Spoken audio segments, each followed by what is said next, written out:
ଆରେ ନାଇଁ ନାଇଁ, ଆରେ ସେ ଗୁଣ୍ଡା ଆସିଥିଲା ଆମ ଘରକୁ, ଆଉ ତ ଆଣ୍ଟି ଉପରେ ଟିକେ ନଜର ରଖି କଣ ଘିଅ ଟିକେ ଘରୁ ନେଇ ଯାଇଥିଲା।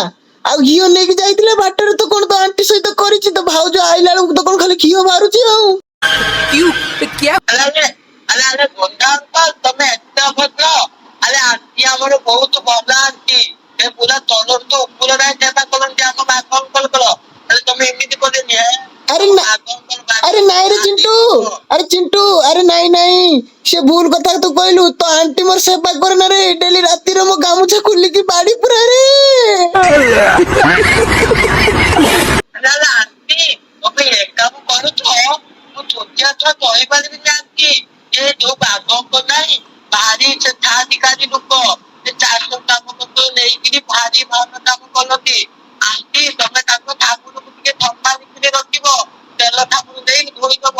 ଆଣ୍ଟି ଭୁଲରେ ଏ କାମ କରିବନି। ଆଉ ଗୁଣ୍ଡା ଅଙ୍କଲ ତମେ ନା ଟିକେ ଆଣ୍ଟି କତରୁ ଦୂରେଇ ରହିବ, ନହେଲେ କେଦିନ ବାଘ ଅଙ୍କଲ ଠାକୁର ପୁରେଇ ଦେବେ।